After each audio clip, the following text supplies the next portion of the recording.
Welcome, everybody.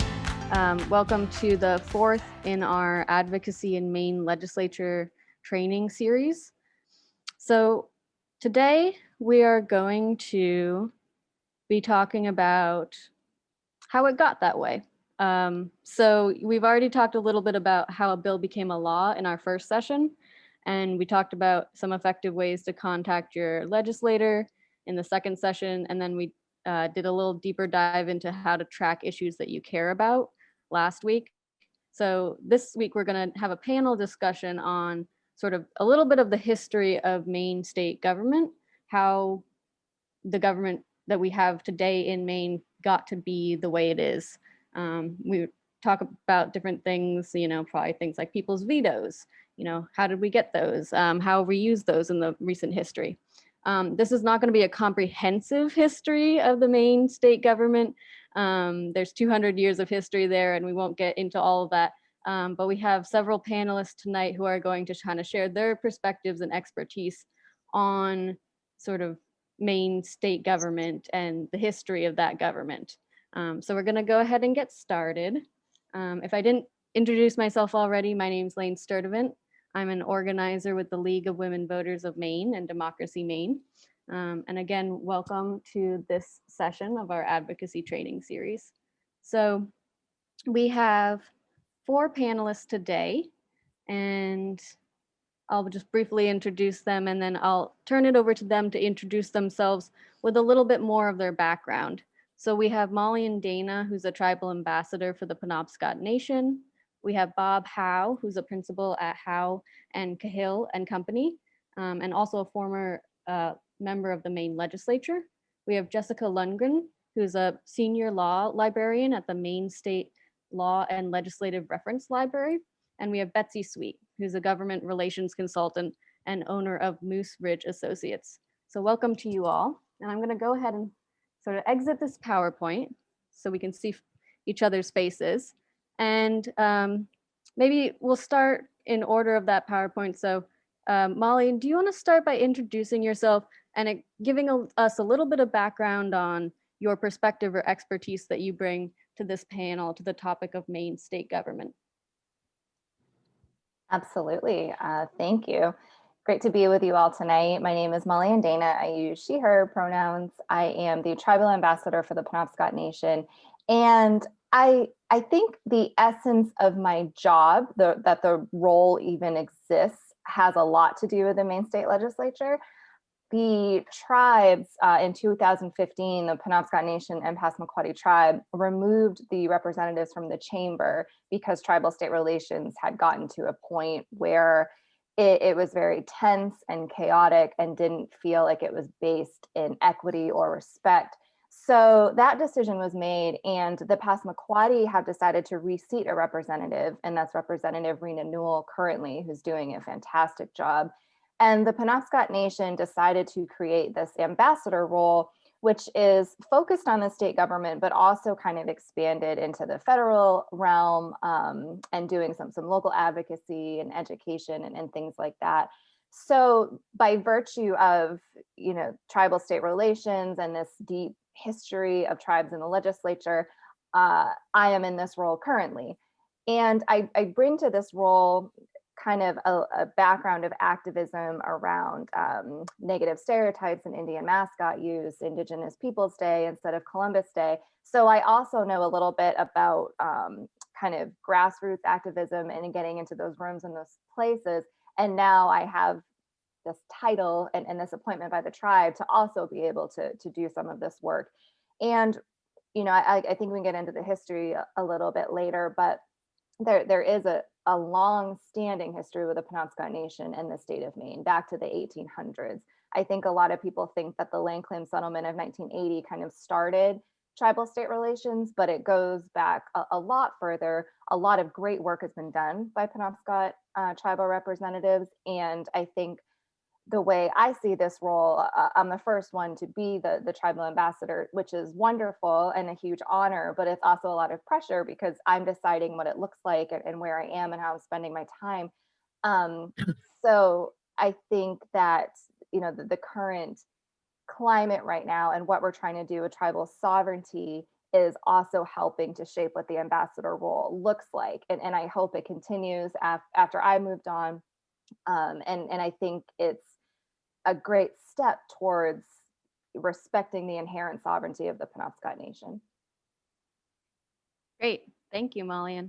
I'm going to just pause here and say we're going to do the panel discussion, and then we'll try to leave about 15 minutes towards the end for Q&A.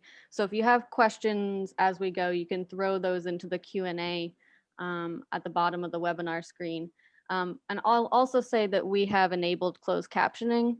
It's auto transcription, so it's not perfect, but if you want to use that, you can see that option at the bottom of the Zoom screen as well. Bob, do you want to go ahead and introduce yourself and your background? Sure. Thank you, Elaine. I am Bob Howe. I'm a resident of Brunswick, native of the town of Gorham, Maine.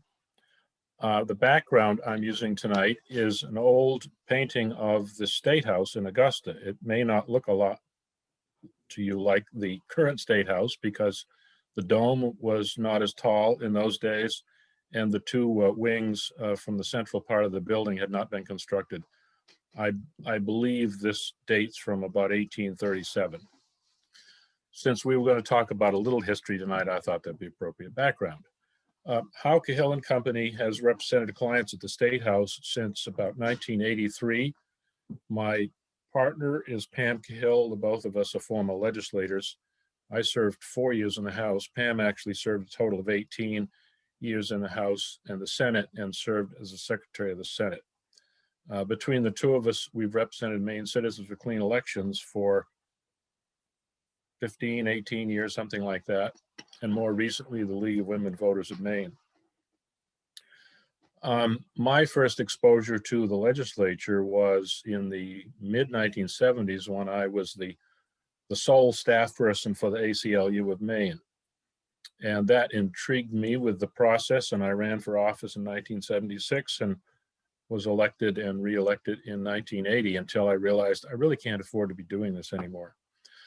I was a member of the 109th legislature, which passed the Indian land claim settlement that Molly referred to. I had some prior experience with the efforts leading to that. I got to know Don Gellers, who was the first attorney that worked on the land claim settlement. I could go on about that at some length, but perhaps this isn't the right forum for that. My experience then led me to graduate school at the Kennedy School of Government, and then some time in municipal government before I ended up working with a consulting firm in Portland, representing clients at the State House. And within a couple of years, I'd gone on my own. That's plenty of introduction, I think. Thanks, Bob. And Jessica, do you want to go ahead and introduce yourself and give us a little bit of the perspective you bring to the panel? Sure. Hi, everyone. My name is Jessica Lundgren. I'm a law librarian at the Maine State Law and Legislative Reference Library. We are a nonpartisan office of the Maine Legislature. We are also the state's state law library. We're actually the only state in which those two things are the same thing, the legislative library as well as the state law library. We serve our legislators, but we also serve all citizens of Maine. My background tonight is a picture of the library. So one day when we open again, everyone is welcome to join us there. You're also welcome to, as I said, we're a public law library, so you're welcome to always send us questions and requests remotely. I joined the legislature in the spring of 2015. Prior to that, I was a law librarian for an AmLaw 100 law firm for 7 years. And since being at the Maine State Law and Legislative Reference Library, I've become one of the few experts in the state on doing legislative history, which is basically tracing the history of statutes and laws all the way back to statehood and beyond. And really, legislative history is studying and collecting the documentation related to the lawmaking process. So that's the perspective that I bring tonight. Thanks, Jessica. And finally, Betsy, do you want to go ahead and introduce yourself? Sure. Thank you so much, Lane, and thanks. I'm so honored to be here with the rest of the panelists and all of you tuning in, and really appreciate your efforts at getting more people to be advocates in the legislature. That is how I've spent I've been an advocate at the State House for 38 years now. I have that defective gene that I actually like it, like most people. And so I started out as the director of the Maine Women's Lobby, and then I was at the Commission for Women, and then started my own firm, Moose Ridge Associates, where we represent all nonprofit, social service, and environmental organizations. And really, what we do, what I bring to the legislature is this very unique way of interacting with the legislature that's a citizen legislature. You know, our legislators come from everyday life. They get paid almost nothing. It is really a public service. And so what I do is I don't so much represent, I don't get paid a lot of money by big clients to go tell their story. But what I try and do is be a bridge for people and organizations to make sure that they can go up to Augusta or go on Zoom now and be effective advocates, and that they are at the right place at the right time and help them know the information that's going to help people understand what their issues are and how to make good policy around them, help people know when to show up, when it's important, what a work session is, all of those things to make sure that organizations and individuals can actually be part of this amazing thing that we have in Maine, which is a citizen legislature. Thanks, Betsy. And thanks everybody again for being on the panel. So we're going to go ahead and get into our discussion. And as I said, if you have questions as the panelists are talking, feel free to put them in the Q&A and we can circle back to those. So I think a good starting point for this conversation is that last year, Maine celebrated its bicentennial of statehood. And we're not really going to dive into that history, but if you're interested in learning more about how Maine became a state, and the Missouri Compromise, which was a big part of that, we will provide some suggested reading when we send out a follow-up email to this panel. So stay tuned for that. But before statehood was ratified by the US Congress, Maine held a convention to adopt a state constitution, which laid out many of the features of state government that we still see today, along with others that have been amended over the years. And following statehood, there were elections for governor. I think it was uncontested. I was reading on this weekend. But there were elections for governor and state legislature, and the state legislature then met for its first session. So Jessica, you're with the Law and Legislative Reference Library, and you folks maintain the documentation of Maine's 200 years of legislative history. So I was wondering if you could show us some of those old documents, if you had any that were digitized. Sure, I'd be happy to. I have a few things here. I'm going to share my screen. So the Maine State Constitution has actually been amended 173 times since it was originally drafted in 1819. Up until the 1950s, those amendments were just added basically as addenda to the end of the Constitution. So what we're looking at here is the version of the Constitution in the 1840 revised statutes. Now, of course, Maine became a state in 1820, but its first codification of its statutes didn't happen until 1840. And a super quick lesson on laws and statutes for anyone who's not aware, when the legislature comes to work, they pass what we call session laws.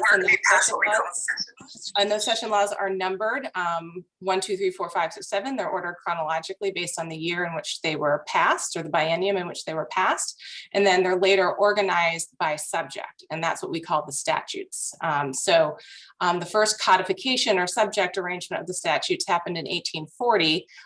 And that's where this version of the Constitution comes from. And as I said, those amendments were simply added to the end of the Constitution. So in 1840, there had only been 3 amendments thus far.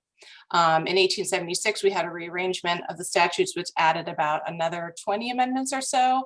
And it's not until 1973 when the state started using a system of recodification every 10 years to incorporate new amendments. So now we just have one document that reads from top to bottom.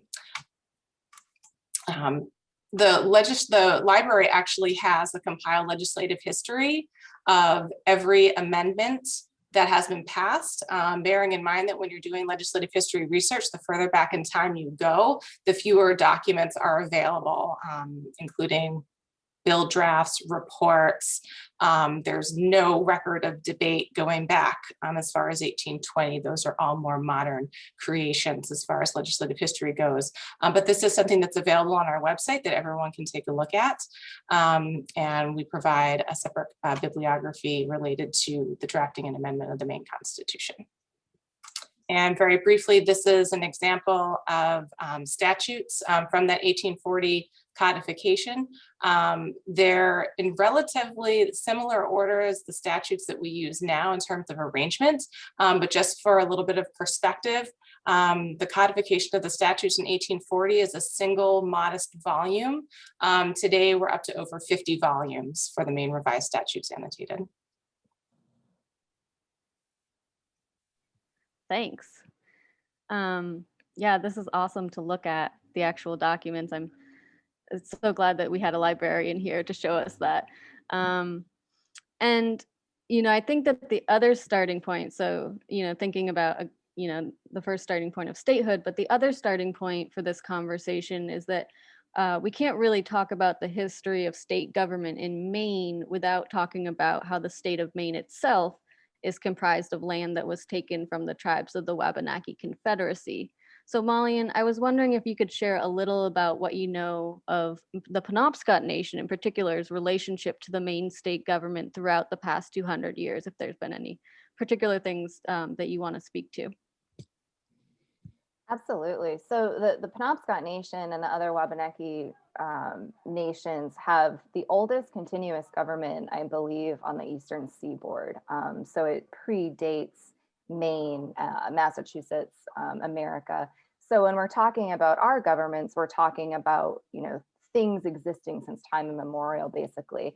And another thing to think about is at one time there was upwards of 20 tribes in Maine, in, you know, this area, this land, and now we have 4. So to think about just the massive theft of land and resources, the, you know, attempted genocide on all of our people, and the fact that we're still here is pretty miraculous, and it's also a lot to grapple with.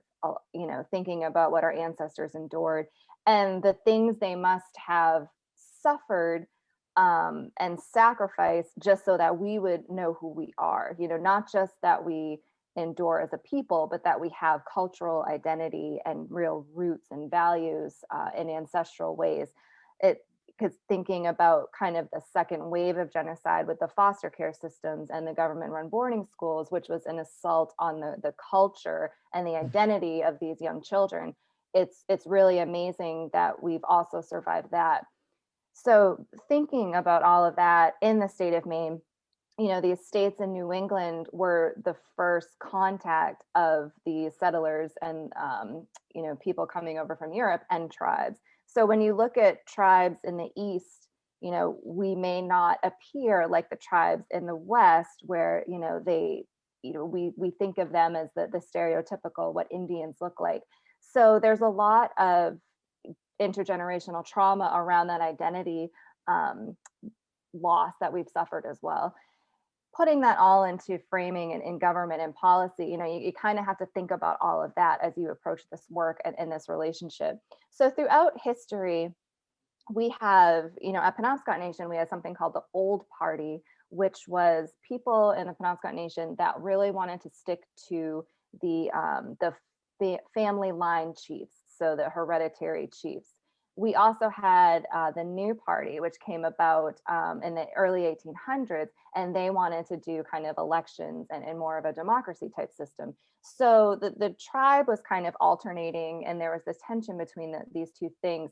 And I'm horrible with dates, so I'm not going to say dates. I'm not a historian, but mid 1800s, we'll call it. This was settled working with the state of Maine, actually, and we signed on to an agreement where we would have elections. We would elect a chief and a vice chief. Back then they were called governor and lieutenant governor. And we would also elect a representative who was a tribal member who would go to Augusta or the capital and work with the state legislature. And that's kind of where that originated. And throughout the years, it started to look a little bit different. There was a push to get the Penobscot representative the right to vote in committee, the right to be on equal footing. And there was a time in the 1940s where everything was pretty much stripped completely, and the tribal representative was, kind of demoted and not allowed to do very much. And then there was a resurgence in 1975 where all the rights were given back. And then, of course, we had the land claim settlement in 1980, which started shaping pretty much everything the tribes did with the state from that point on. So fast forward a whole lot to 2015, the tribe did remove our representative, and that was due to a lot of the lasting consequences of the Settlement Act that nobody, I think, understood at the time when it went into effect in 1980. The tribal communities, a lot of them were living in really extreme poverty, talking about that intergenerational trauma, the lasting effects of colonization. When people came around and said, there's this settlement where the tribes can get money to purchase land back from the government, there will be resources for a new school, new administrative buildings. A lot of people said, well, that sounds great, and I think there was also a strong opposition to signing this, people that foresaw this assault on tribal sovereignty. They said, if we settle this, they're going to treat us like municipalities. We won't have rights as sovereign nations. And that was also a discussion even way back then. And the reason the settlement even came about, I guess I should have gotten into a little bit, was it was discovered by the Passamaquoddy tribe first, and later the Penobscot, and then the Maliseet, that the treaties, basically the interactions between the state of Maine and the tribes, were not valid because they had not been ratified by the federal government as is required through the Federal Non-Intercourse Act. So when that was discovered, I think it was 2/3 of the state of Maine was kind of rightfully tribal territory. So this needed to be settled. And the land claims were settled, but a whole lot wasn't. And this is probably a topic that could go on for 2 hours, but basically the main points of tension are these jurisdictional issues between the tribes and the state, the language calling the tribes municipalities, and there was language added into the agreement that said the tribes are blocked from accessing federal legislation that is, available to every other tribe in the country, but Maine tribes can't. So that's why we've had to jump through a lot of hoops to get Violence Against Women Act jurisdiction into the tribes in Maine. And that's kind of the basis for a lot of the tension. So here we are at my role today. We're looking at amending the Settlement Act. That's been a long process throughout the past couple of years. We've convened a task force with the state lawmakers, the Attorney General's office, the governor's office.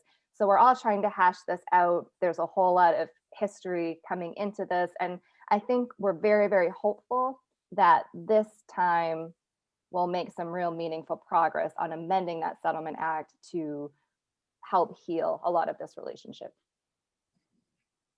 Thanks for that overview, Molly. And I know we could certainly talk about that topic for quite a while, but I think you already answered this when you mentioned that all other tribes have those that sort of federal recognition, but Maine doesn't because of the Land Claim Settlement Act, or the Wabanaki tribes involved in the Land Claim Settlement Act do not have that. Is that true then, that we have sort of a unique relationship as the Maine state government to the Wabanaki tribes? We are federally recognized tribes, but because of that Land Claim Settlement Act, the state of Maine has really chipped away at a lot of our rights as federally recognized tribes. And an important thing to think about is the tribes, we don't get any power from the state. We get our status from the federal government, and we have a very specific relationship with the federal government, and that should supersede, things with the state. There's other states that have Settlement Act agreements with tribes, and they're able to kind of maintain their sovereignty as federally recognized tribes, and we haven't had that success here yet. All right, yeah, thanks for explaining. So, and we might circle back if we have time at the end to some of this sort of contemporary efforts of reform with the state government and the state government's relationship with the Wabanaki Confederacy. But just sort of going back to some of the features of the Maine state government, and I sort of open this question up to a couple of you if you want to answer this. What are some of the things about the Maine state government that have stayed the same over the past 200 years? So that have stayed the same since 1820. I don't know, Bob, if you want to take that to Yeah, my begin with. tenure at the State House doesn't go back quite that far, but I would say that what we have maintained all these years is what is usually referred to as a citizen legislature. Maine legislators are not paid enough to want to do this as a career, although a few have managed to do that. I'll give you an example of the pay. When I was serving in the late 70s and early 80s, we got about $10,000 for a 2-year term. I believe the pay now is about $20,000 for a 2-year term, which I believe has not even kept pace with the rate of inflation. Legislators in Maine are very accessible, with the exception of the 10 members of leadership. They don't have their own staff. They don't even have their own offices. They do, at least when I served, had lockers like we had in high school. Legislators are willing to talk with constituents. Many of them post their cell numbers and their home numbers on the website. One of the things that has changed, though, in the 1970s, late 60s, early 70s, frankly, thanks in large part to then Speaker John Martin, we moved to have a professional nonpartisan staff. Jessica is an example of the professional nonpartisan staff at the legislature. The Office of Reviser of the Statutes is in charge of the final draft of every piece of legislation before it's enacted. There was a time before these offices were created that lobbyists wrote most of the laws. While lobbyists still do a lot of drafting, the committees of the legislature each have a professional policy analyst, so that committees are guaranteed to get expert, nonpartisan, objective information about every proposal that comes before them. The demographic composition of the legislature has changed. Maine is still, I guess, the whitest state in the union, so that hasn't changed a great deal, although I served with I think, the first African-American member of the legislature, Gerald Talbot, whose daughter now serves in the House of Representatives. Legislators, when I served, were mostly older white men.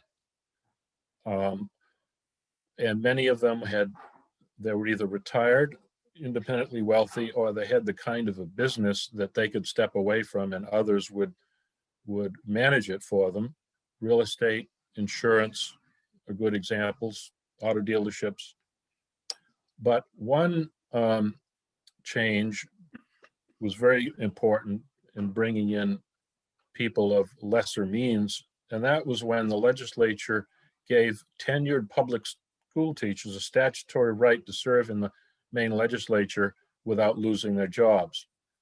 So when they do that, they essentially teach in the fall semester, and they're not teaching in the spring semester. They're at the State House. But this brought in an infusion of somewhat younger, probably better educated, and arguably less conservative people into the Maine legislature. The ratio of men to women has changed over the years. I believe this may be the first session when the majority caucus in the House has more women in it than men. I suspect Betsy probably keeps track of that even more closely than I do. So the composition has changed. But the fact that it remains a citizen legislature, I think, goes back to the origins of the state government. Thanks, Bob. Betsy, did you want to add anything to Yeah, that? sure. I mean, I think that, the idea that we have an open and accessible government is pretty unique to Maine. I worked in Washington, D.C. before I came here in '82. And I remember coming and looking and asking legislators where their offices were, and they didn't have them. And I asked them, and then this little book came out that had their phone numbers and their home addresses. And I was like, what? It's like, just call them up. So I think that has been an amazing thing. And it used to be that the salary, which has been terrible, and really affects who gets to run for the legislature and who gets to serve. But it matched very much how much people spent to run for the legislature. I helped write the Clean Elections Act back in 1996. And we did the research for that bill in 1992 and 1993. And I remember we were horrified that a state Senate race was costing almost $5,000 to run a whole race. Well, now we would love that if that was the case. I think one of the last cycles we spent almost $300,000 on a state Senate race. As Bob said, it pays $20,000. So that has made it even more out of reach for most people, except for our clean election system. And we have over 60% of our legislators now run using clean elections, which is a very unique thing. Only Maine and Arizona have this possibility now. And it's it's the closest thing to public financing that any state has. And so that's, but I think that reflects the really historical fundamental core, which is that this is really, our values are that this is meant to be reflective of our population. And it's meant to be the people's House and Senate, and the people's legislature. I don't think we live up to that because of those things. I think in terms of the amount of money that we pay, the fact that it's a part-time legislature, all that kind of stuff. But I think that the value of it, we still hold very dear. And, I think if we look at the demographics of Maine, and then we look at the demographics in terms of where people work and what they do for a living and who is in the legislature, it doesn't match up. And again, it's largely because of what we pay, but it's also true in Washington, that Washington is filled with many, many very wealthy people, unlike this country. And I would say, the same is true for Maine a little bit, again, because you have to be able to afford to live on $10,000 a year. So you have some other source of income or someone who's supporting you or some job that allows you to go. And one of the things that has changed over the years, when I first started, there were businesses, paper companies come to mind, and that would actually just allow their employees to continue to get paid and come to the State House and do their jobs. And there were other, nonprofits and other things and until we passed the education law, where those people couldn't be represented. So it was very skewed in lots of ways, but I still think that the value and the underpinnings of what we're trying to achieve are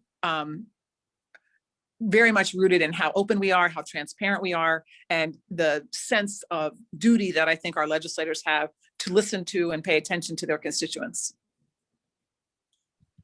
I would add, it doesn't take an awful lot of contact from constituents of legislators to really get their attention. I mean, I served in the days before email.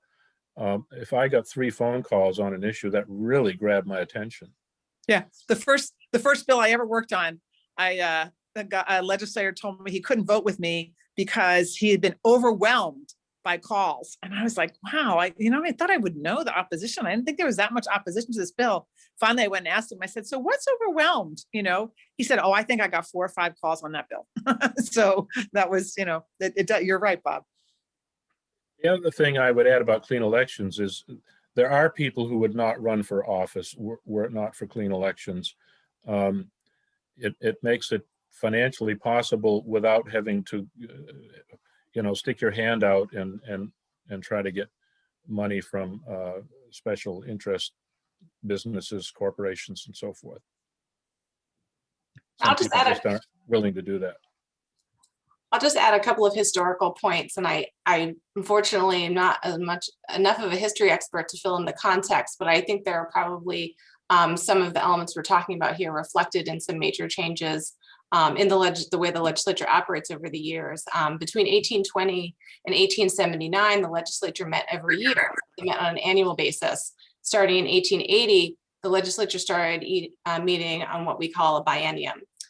So we're currently in the 130th legislature, which comprises 2021 and 2022, essentially. So that's a major change. And then also in the late 1970s, I believe it was 1977, 1978, the legislature actually started having 2 regular sessions.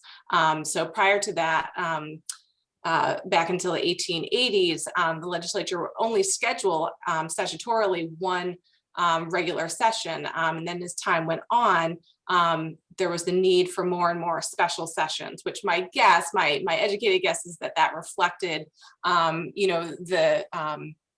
need of people, our need for more legislation and more access to our lawmakers and the lawmaking process. So, and of course, another major change of the capital was originally in Portland. It wasn't until the 1830s that it moved to Augusta. And, my understanding is that was also to just make it more feasible for legislators, from a very large state to be able to meet somewhere, not quite the middle, but certainly people in Madawaska would argue that it's the middle, but a little bit closer to the middle than Portland was.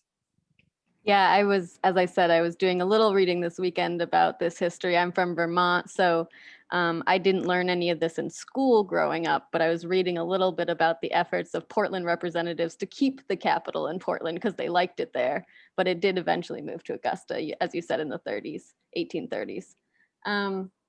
So I think we're sort of already jumping to the next question I had, which is what are the things that have changed about state government? And so clean elections and other things are mentioned, but are there other things that have other sort of major aspects of our Maine state government that have changed over the course of history that you want to add? Anyone? This is sort of well, if you look at the painting in my background, you won't see a large office building behind the Capitol. There is a very large office building there. Because the bureaucracy has grown tremendously since the early days of state government. Yeah. Yeah, and I think the other thing that has changed, one of the big things is the number of lobbyists. We had, I think back in the day, there were a few very powerful lobbyists from the paper companies and the railroads back in the day. And, and they basically, I had legislators used to tell us stories of, the paper company lobbyists, the railroad lobbyists, and the 2 leaders would go in the back room and they would write the budget and they would pass the laws. And then they'd come out and and I think there was drinking and smoking involved behind those closed doors, just like the stereotypical thing. And then they'd come out and sort of announce what was going to happen. And I think a lot of the business happened at some of the local establishments, the Augusta Hotel, around and right, which is where Freddie Flaherty's and other let's see, the Ethics Commission also shares that building on the Rotary. Was it? I can remember being in there. Was that the Augusta House? Augusta House, yeah. And so when I started again back in '83, I think there were 60 maybe registered lobbyists, and of those 60, there were 2 of us who were women, me and Linda Smith Dyer, and now, when did Mary Herman first show up? She had moved on. She was at the women's lobby. So, and then she had just moved on. So, but we now have over 600 registered lobbyists, and there's lots of women involved. But if you think about that, there's 186 legislators. You think about 5 lobbyists for every legislator. It takes a special person, and I would argue being one, being an advocate, I think it's really important. I think we can play a very important role. We provide a lot of information. And I think legislators, really are most influenced, not by advocates and lobbyists, but by their constituents. And I think that's something that hasn't changed, but I think the internet and the ability of people to contact their legislators, show up, testify, has expanded. And I think this year with COVID, even though it has been an extraordinarily difficult year, in my view, in some ways, the good thing is that by doing all the testimony now via Zoom, it allows access to the legislature from people all over the state if they have broadband, and so people from Madawaska, people from, Washington County, from Kittery can testify, can have their views known without having to travel all the way to Augusta and sit and wait in hot, crowded rooms, but to actually just get on Zoom and do it. I think that's going to be maintained in some form, even when we come out of COVID. Yeah, and I'll just throw a plug in here for our other advocacy training series sessions. If you haven't watched the recordings or if you didn't attend those, we talk a bit about, how to testify and how to contact your legislator effectively. So I would definitely suggest folks go back and watch those. So, if we've talked a little bit about things that have changed, but I'm wondering, and I think you sort of mentioned a couple things here with like the accessibility of our legislators in the state of Maine. But what else would you say, any of you on this panel, are some aspects of the Maine state government that you find either unique or exemplary? I think we've already talked about one exemplary fact, and that's that the government in Maine is so accessible. And I would just, point out that part of that accessibility is because we are highly represented. There are 151 House members, for example, and that works out to about one House member for every 9,000 residents. And so when I moved to Augusta, it was really something that my House representative literally came and knocked. She can knock on most of the doors in her district. Jessica, maybe you know this for sure, but I seem to recall that the Maine House of Representatives is the fourth largest legislative body in North America, because it's way behind New Hampshire's House, which has 400 members, and the U.S. House of Representatives is 435. I don't know who else is above Maine, but it's you make a good point. I wanted to say something about influencing, who are the influencers, and Betsy pointed out that lobbyists do influence, certainly. I mean, we're getting paid to do that. We hope we do. And certainly constituents do. Term limits, I think, has had an effect on who the influencers are.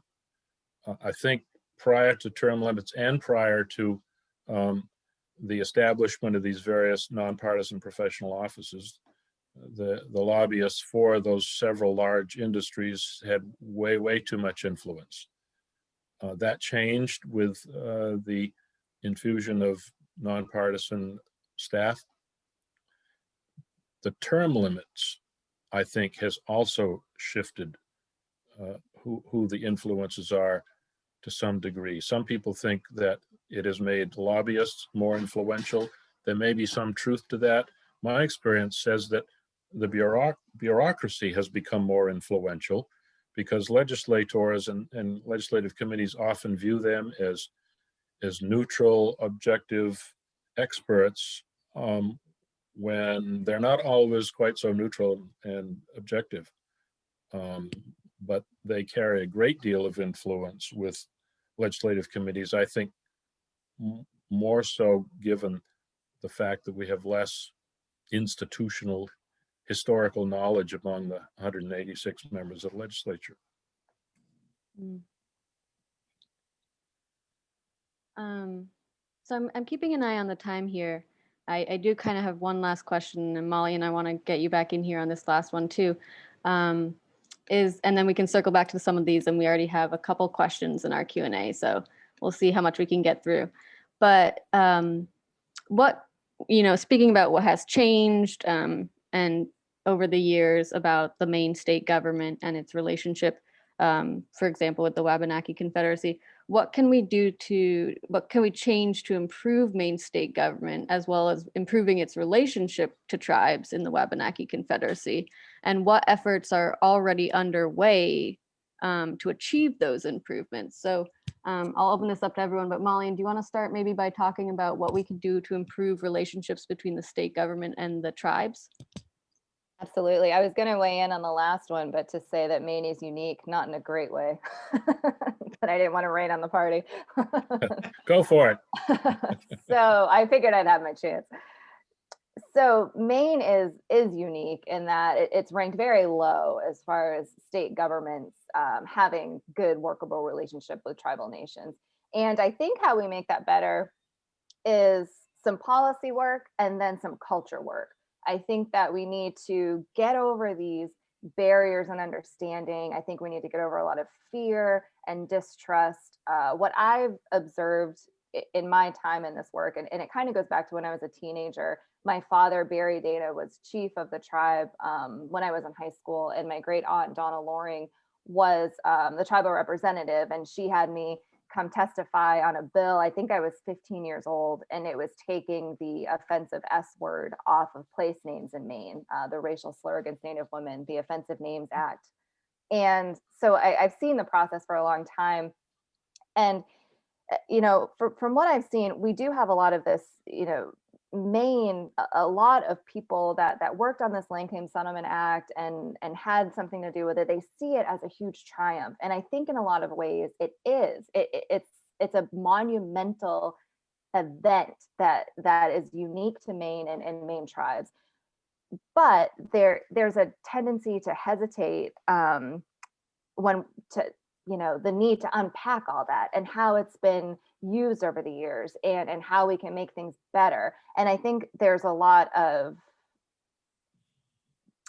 resistance to do any of that, and there's a lot of people getting defensive. So when I see this kind of entrenched attitudes of, well, if the tribe gets these amendments, or if we work on this relationship, they're going to get special rights, they're going to get something that I'm not, they're going to take from other Mainers. And a big thing of what we're trying to do is to advocate for this idea, this attitude of abundance, that these are equal rights. We want equal footing. We want, our status as federally recognized tribes, which we worked really hard to get. You have to meet a lot of criteria to be tribal nations recognized in the United States government. And that relationship has its own problems for sure, but we at least want to be able to take advantage of everything we're entitled to. And so part of kind of the magic I've seen happen in this task force that was convened to look at the Settlement Act and come up with these recommendations. The recommendations, there was 23 of them, and they were voted out of this bipartisan task force just about unanimously. And, our work was kind of halted by the pandemic, but they were also, the large omnibus bill encompassing all of these recommendations was voted out of the Judiciary Committee in a bipartisan manner, almost unanimously. So we are having these hard conversations. We're kind of back to square one, but we do have another bill we're putting through, which is another large bill encompassing these recommendations. And right now, it's basically pointing out where the tribes have suffered because of the Land Claim Settlement Act, where things can get a lot better, and how that benefits not just the tribes, but everyone in Maine. When you hold up your most marginalized communities, your most vulnerable people, when you give them space to achieve, economic success, self-determination, when you support that and those people prosper, it benefits the whole society. So there's a lot of different avenues we're taking with that right now, but that's basically where we're at. It's cutting down a lot of this fear. It's talking about the potential and the hope for this relationship. And then it's some real nitty-gritty policy work on that Settlement Act. Yeah, which has been, I think, amazing. And I remember when the tribal representatives walked out of the legislature that day, it was totally understandable because of the poor treatment. It was also really hard. And I know, Molly, and you have just done, and Rena Newell's doing a great job. And you have, as an ambassador, from one nation to another, have done just extraordinary work that I think is awesome. But I think that's one of the things that the legislature, we mentioned it, we didn't really talk about it enough in terms of marginalized communities, but this legislature does not represent marginalized communities. We have Rena representing, one tribal nation, and then we have, 2 African-American folks, Rachel Talbot Ross and Dr. Richard Evans, and that's it. And that's not okay. I mean, it's really not okay. And so I think that we have to be really careful about, there are some really good, accessible, great things about the state legislature. And there are some things that really need a lot of work, and we have to do that. We have to do that work. I think the one other thing I wanted to say about what's not working is, I think if we look at the number of referendum issues that are coming up and going out to referendum, to me, referendums are a result of a legislature that doesn't work. And so when we have a referendum on minimum wage, or we have a referendum on, even trying to get through the corridor, about the corridor, the energy corridor, I think those are all things where people of Maine believe that their voices, their majority voices, in many cases, healthcare, when we did the Maine Care expansion, their voices weren't being heard and weren't being represented in this quote unquote citizen legislature. And so I think that we have to acknowledge that in terms of marginalized communities and issues that really go to the bread and butter of what Mainers need, but is not reflected by the current makeup of our legislature. And I think it goes back to the makeup and the influence of money and all those other things. Yeah. So I'm seeing, just because we have 6 minutes left, and I do want to try to get to some of the questions, but I'm seeing kind of a theme emerge both from what you're saying and from the questions I'm seeing in the Q&A. So I'm hopefully everyone can see those here. I've tagged them, so you should all be able to see them. But Jan asked something about, and I don't know if we can answer this, but maybe we could try. The U.S. Constitution's 13th Amendment outlaws slavery. However, the U.S. has an exemption clause that allows slavery in jails and prisons. And does Maine have a similar amendment and exemption clause? Does anyone on the panel have an answer to that?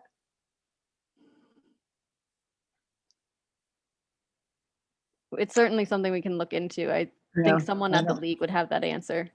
Yeah, I don't know. I'm gonna go and ask everyone in my coworkers Slack channel tomorrow and see what I can dig up there. I can't help but use this opportunity for a shameless plug for the law library.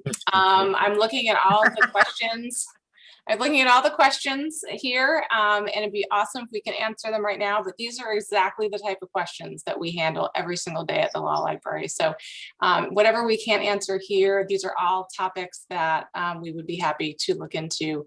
And I'm going to very quickly share my screen again so that everybody can see the library's Ask a Law Librarian form. It's really simple to fill out. It's anonymous. You just send your request in, type it up, send it in, and we usually reply to people within 1 to 2 days. I've been impressed not only with the quantity of information I receive when I ask at the reference desk, but how quickly I get it. Yes, I was looking for resources when I was thinking about this panel, and I got a pretty immediate response with some suggestions. So just since we won't be able to get to all of your questions, I would highly recommend you take Jessica up on that. Are there any questions here in the Q&A for those of you on the panel that we can maybe cover in 2 or 3 minutes? I'm seeing a question about whether other states have citizen legislatures, as we've been talking about Maine Citizen Legislature, and if so, what are those states? Hampshire, I think, is an example. I think they get paid even less than our legislators. And there are others, but I can't give you a representation. A bunch of them in the Midwest as well. So. Yep. I think I looked up New Hampshire and it was very low, the payment. Oh yeah, it's nothing. It's even worse than Maine. But I wanted to go to Karen Chan's question about the term length of terms. And I couldn't agree more. I've always hoped that the League of Women Voters would take this on, actually. To me, it's ridiculous to have legislators in both the House and the Senate run every 2 years. I think that the same thing is true on the national level. I would love to see 4-year terms for House members and 6-year terms for Senate members so that they can actually get to the business of governing. Because honestly, one of the things that's changed a lot from my perspective is the emphasis on getting reelected. It used to be that we would decide, that legislators would decide policy and decide what was good for Maine, and then they would figure out how to spin it or how to make it popular for electoral purposes. And now it feels like way too often they look at what's good for electoral purposes, and then that becomes the policy. And so to me, it's just backwards. And that's, that we really, that's a change that is not helpful at all. And I think longer terms would help us at least have a couple of years, let legislators have a couple of years in which they actually just focused on policy and not worry about reelection. So are there any, in the last minute or two here, are there any bills that have been submitted? And Molly, and you already mentioned the bills that would address sovereignty of the tribes, but are there any other bills that have been submitted this legislative session that you know of that address improvements of the state government, or what some legislators might imagine as improvements, whether or not we all agree with them?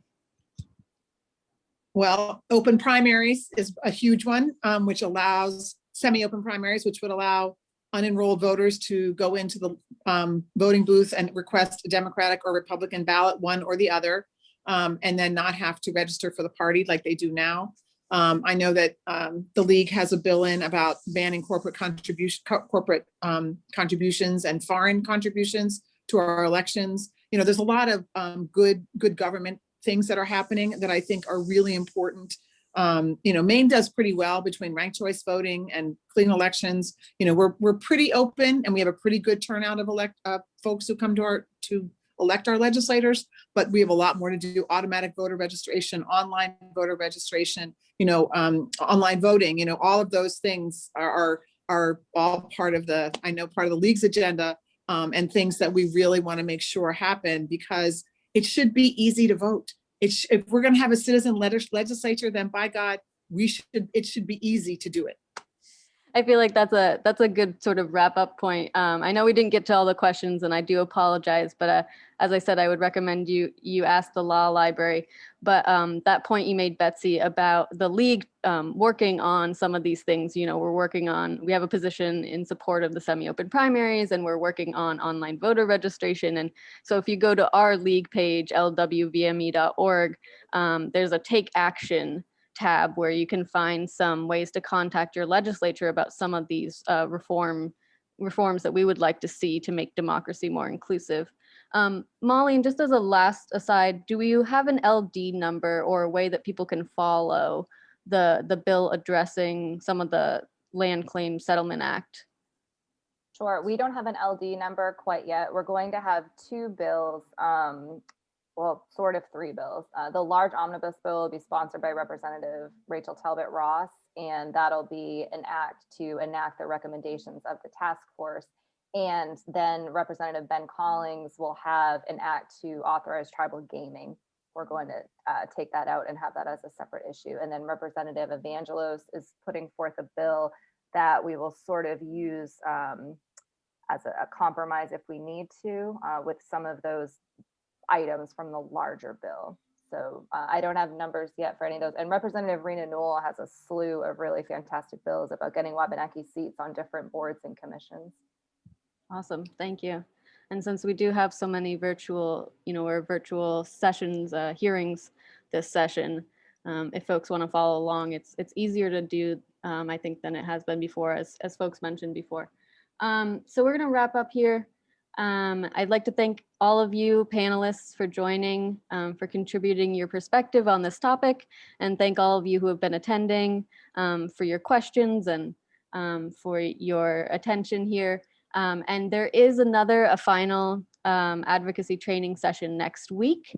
We're calling it sort of Advocacy 201. What do you do when you've started as an activist, sort of working on something that you're trying to advocate for in the state legislature, and you've sort of maybe gotten stuck, or you're trying to figure out how to move it along, what the next steps are. So you're all welcome to join us again next week at 6. And this will be recorded, so we'll send out the recording, and we'll also send out some of those suggestions for further reading that I mentioned, and some of the references for those of you who still have questions. But thank you everyone for your time tonight, and have a good evening, everybody.